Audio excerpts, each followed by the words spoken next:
I should have trusted Mariam. Friends, good friends, learn to believe in each other, especially when their lives are at stake.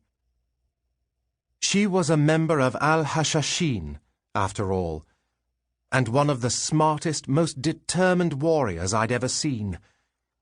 In the past few months, she'd proven to be more than capable of saving herself. In attempting to rescue her, I would probably just be in her way. Robard's arrow missed, of course. From his hiding place behind the wagon, in the bailey of the Queen Mother Eleanor of Aquitaine's castle, he rose and shot at the rope encircling Mariam's neck as she was about to be hanged by Sir Hugh. I held the Queen Mother at sword point, determined to take her life if need be.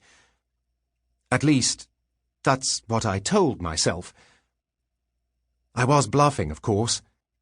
I would not kill the defenseless Eleanor, but in his madness to possess the Holy Grail, the most sacred relic in all of Christendom, Sir Hugh was determined to hang Mariam if I did not give it to him. He kicked at the barrel where she was perilously balanced, except that Mariam was not quite ready to die yet. The barrel teetered on its edge, and Mariam wobbled, her legs bending to and fro, fighting for balance. As Robard's arrow buzzed through the air toward her impromptu gallows, the king's guards shouted orders, but their voices drowned each other out. Then, in my haste to reach Mariam, I roughly pushed Eleanor aside. It was a horrible mistake.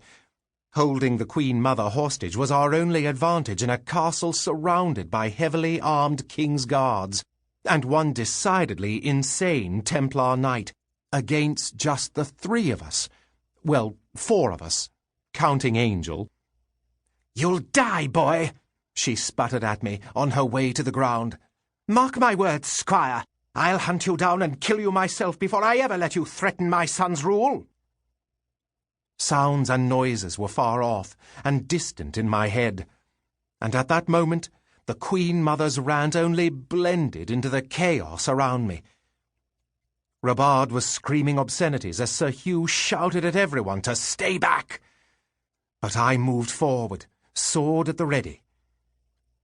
It took only the briefest of moments for Robard's arrow to thunk into the wooden crossbeam where Mariam's rope was lashed. My heart sank. The dim torchlight revealed that he had missed, not by much, but in this case even an inch meant death. I could not blame Robard. Aside from the flickering light, the night was pitch black. It was miraculous he had come so close. But it did not matter now.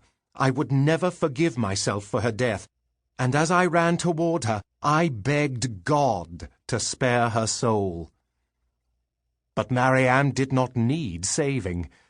A split second before Sir Hugh's foot connected with the barrel, she launched herself into the air. I watched in amazement as she leapt high enough to grab the crossbeam with both hands. Sir Hugh looked up at her in confusion. He fully expected her to be dangling at the end of her rope, breathing her last.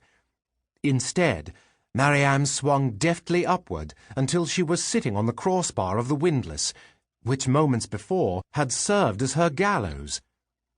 Sir Hugh cursed and swung his sword at her, and she pushed up on her hands to avoid the blade as it bit roughly into the wood. Another of Robard's arrows narrowly missed him, and he darted behind the wagon. The captain of the guard moved to intercept me.